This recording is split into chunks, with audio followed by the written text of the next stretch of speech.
Let's talk about the invisible engine that powers pretty much your entire digital life.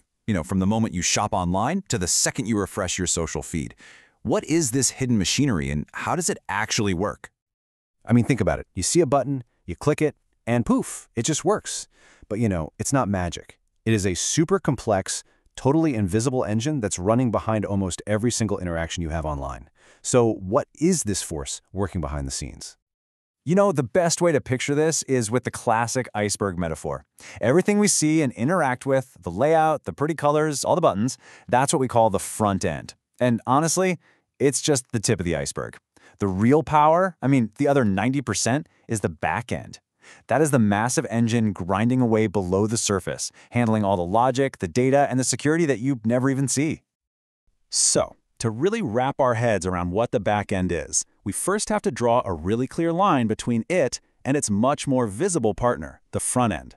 They're basically two sides of the exact same coin, but they have completely different jobs. Okay, so what is back-end development? Well, it's the server side of any application. It's focused on everything happening behind the scenes. We're talking about the databases that hold all the information, the core logic of the whole operation, and the APIs, which are kind of like messengers that let different pieces of software talk to each other. It's all the technology you can't see, but it's what makes everything actually function. You can really boil this whole complex system down into three core pillars. First, you've got the servers. These are the powerful computers that host the application and all its data. Then you have the databases. Think of them like giant, hyper-organized digital filing cabinets for literally everything, from your login details to how many iPhones are left in stock. And finally, there's the application logic. This is the brain of the whole operation that processes requests and makes all the smart decisions.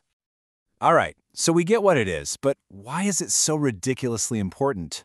Well, let me put it this way. Without a back end, most of the apps we use every single day would be nothing more than pretty, static pages with zero intelligence and no real functionality.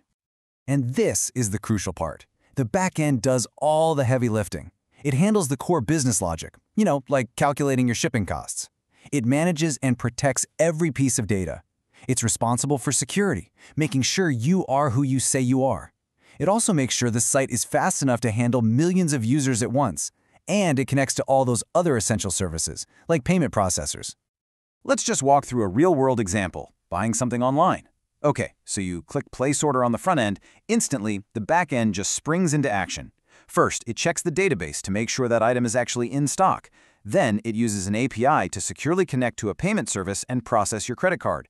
After that, it creates your order record, it updates the inventory so no one else buys it, and it tells another system to send you a confirmation email. All of that happens in seconds, completely invisible, all thanks to the back end. I think this quote just hits the nail on the head. While the front end gets all the attention and the spotlight, the back end is truly the indispensable backbone of our entire digital world. It is the silent, reliable workhorse. But what do developers actually use to build this invisible engine? What's in the toolbox? Let's take a peek at the tech that makes all of this possible. The backend developer's toolkit is absolutely massive. For programming languages, they might pick something like Python because it's great for data and fast to write, or maybe Java for its super robust enterprise-level power. They also use frameworks like Django for Python or Spring for Java, which give them pre-built parts so they don't have to reinvent the wheel every time. For databases, they could choose a relational one like MySQL for really structured data, or a NoSQL database like MongoDB for stuff that's more flexible and complex. And finally, they need servers like Apache or Nginx to actually host the application and serve it up to the world. Now, the backend isn't static. It's always evolving. So let's wrap up by looking at where this invisible engine is headed next. There are three huge trends that are really reshaping the future right now. First is something called serverless computing.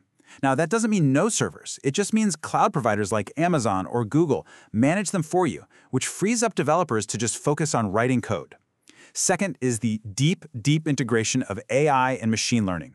This is turning normal apps into intelligent systems that can personalize everything, or even predict what you'll do next. And third, edge computing, which is all about moving the processing power from some distant data center to a location much closer to you, the user, which makes things feel practically instantaneous. So what this all means is that the back end is just transforming before our eyes. It's becoming way more powerful, handling incredibly complex tasks. It's also getting more abstract because developers don't have to worry about physical machines anymore. And it's getting a whole lot more intelligent as AI becomes a core part of its foundation. And this leaves us with a really fascinating thought to end on. As our reliance on technology just gets deeper and our digital world becomes infinitely more complex, the demands we put on this invisible engine are only going to grow. The real question isn't just about what it does now, but what incredible new worlds will it need to power for us tomorrow.